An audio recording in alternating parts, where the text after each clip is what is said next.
अस्सलाम वालेकुम दोस्तों कुर्लोस उस्मान की मकबूलियत अपनी इंतहा को पहुंच चुकी है। आज की इस वीडियो में हम किस्त नंबर 37 पर बात करेंगे और हम आपको आने वाली किस्त में पेश आने वाले हैरान कुन वाक़यात के बारे में बताएंगे। कलोजा हसार किला फतह हुआ है या नहीं, और ये भी बताएंगे कि उस्मान का सिपाही कोकटो जिंदा है या शहीद हो चुका है। और सबसे अहम बात यह है कि क्या काई कबीला दोबारा तकसीम होने जा रहा है। वीडियो शुरू करने से पहले आपसे एक रिक्वेस्ट है कि अगर आपने अभी तक हमारे चैनल सब्सक्राइब नहीं किया तो चैनल को सब्सक्राइब करके घंटी का बटन ज़रूर दबा दें ताकि हमारी आने वाली हर वीडियो सबसे पहले आप तक पहुंचे।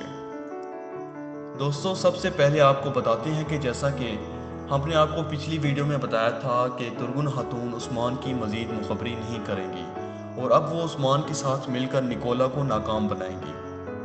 नई किस्त में ऐसा ही हुआ है और तुर्गुन ने उस्मान को सारी सूरत हाल से आगाह कर दिया और उस्मान के साथ मिलकर निकोला के खिलाफ उस्मान की मदद को तैयार होने लगी हैं। अब आने वाली कुछ किस्तों में तुर्गुन खातून मुसलमान हो जाएंगी और उस्मान से शादी कर लेंगी। जैसा कि हमने आपको बताया था कि चूंकि तुर्गुन खातून कमान तुर्क हैं और कमान तुर्क रूमी शहनशाह के लिए लड़ते हैं और अब उस्मान सल्तनत उस्मानिया कायम करने जा रहे हैं, इसलिए वो कमान तुर्कों को अपने साथ मिलाने के लिए तुर्गुन खातून से शादी करना चाहते हैं।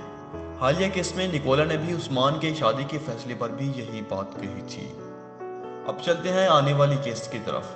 दोस्तों, आने वाली केस में कलोजा हसार किला फतह हो जाएगा और उस्मान अपनी खोई हुई अहमियत दोबारा हासिल कर लेंगे। एक और अहम बात यह है कि उस्मान के सिपाही कोकटो शहीद नहीं होंगे बल्कि इन्हें कबीले लाया जाएगा जहां इनका इलाज होगा और वो बच जाएंगे। और सबसे अहम बात यह है कि आने वाली केस में काई कबीला दोबारा तकसीम होने जा रहा है। दुंदार बे ने सरदारी के हसूल के लिए कोशिशें शुरू कर दी हैं और वो हाजिल खातून के कहने पर अर्तुगरुल गाजी की वफात से कबल ही सरदारी का जिरगा बुलाने का सोच रहा है। इधर कलोजा हसार किला फतह करने पर साउची उस्मान को कहता है कि अब से हमारे रास्ते जुदा जुदा हैं। साउची अपनी बीवी के साथ मिलकर उस्मान को रोकने की कोशिशें कर रहा होता है और इसे इस बात का खौफ है कि कहीं उस्मान मजीद फतूहात हासिल न कर ले। जबकि होना तो ये चाहिए था कि निकोला के हाथों कलोजा हसार किला में कमाल की बेइज्जती के बाद साउची और दुंदार को तो सियासत से तौबा तायब होकर उस्मान की बैयत कर लेना चाहिए था, लेकिन वो उस्मान को दुश्मनों से लड़ने से रोक रहे हैं।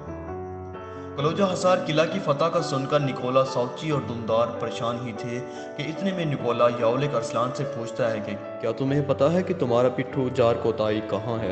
याउलिक अरसलान नफी का इशारा करते हुए सर हिलाता है तो निकोला इसे बताता है कि वो उस्मान के कब्जे में है। ये बात सुनना थी कि याउले के भी छक्के छूट जाते हैं क्योंकि अब वो भी उस्मान के हाथों में बुरी तरह फंस चुका होता है। और आने वाली केस में एक और मजे का वाकया भी होने जा रहा है। दोस्तों, क्या आप अंदाज़ा लगा सकते हैं कि ऐसा क्या दिलचस्प वाकया होने वाला है। दोस्तों, मैं आपको बताता हूँ कि आने वाली केस में साउची का मरा हुआ ज़मीर कुछ लम्हों के लिए जागने लगा है। जब निकोला याउलिक अरसलान के खेमे से निकलता है तो साउची भी पीछे पीछे बाहर आ जाता है।